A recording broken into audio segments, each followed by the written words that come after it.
My name is Dr. Jackie Kado. I'm the Executive Director of the Network of African Science Academies. The network itself is a membership organization of 32 science academies in Africa.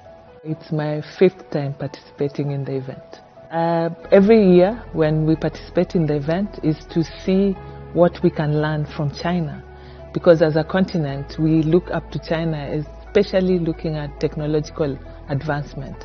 So it is the participation of the teenagers into those aspirations. What we've seen, and this comes from my previous engaging with the Makers Camp, is that when you're exposed to technology early, you're able to leapfrog. You know, if it took almost, let's say, like 10 years to see how a technology can benefit humanity, the fact that you get it at the tail end, it means that the young people can push the envelope a little further to be able to adopt that technology to be useful in their own context. So what we hope to see is taking the ideas from the technology exposure that the students have gotten this year and see how to adjust them or to improve upon them so that they're practical. It gives two opportunities there. One, that you're able to leapfrog and get technology that is contextually relevant, but two, it opens your mind to think scientifically, to do more beyond just what you're given. So you're no longer a consumer of the technology, but actually a producer and a user. We went to visit a school in the afternoon, and the school also engaged us with young children, being able to speak fluent English. That was really impressive. But for the students themselves, the activity that involved physics, smart rail challenge, that was very impressive. To be able to create a smart rail that would run balls around the court was really, really exciting.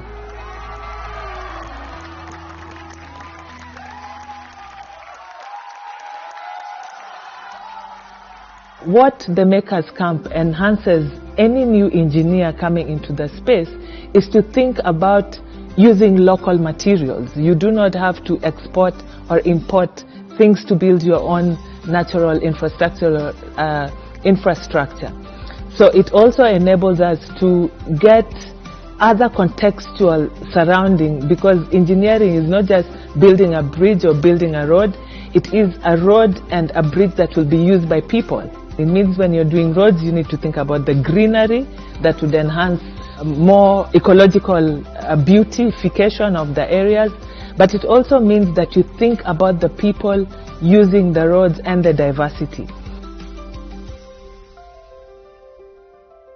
I think just the fact that you start with traveling, anybody who travels has better horizon. So to be able to see the world, to immerse yourself in different culture, something that you're not used to, is something that is just not exceptional for this event, but it opens your eyes to a bigger community, wider perspective of what the globe looks like. And I hope that the young teenagers would be able to see more and have their minds expanded from this activity. So being able to use existing culture and even the panda and the foods, which is totally different from what African students are used to, it means that technology becomes more personalized. It gives a person feel to the education that goes with learning the technology that you can use. The people-people exchange is now more realistic in this setting, because then you're not learning how to code or how to make technology relevant, but you realize that you're making the technology for people, for cultures, for norms.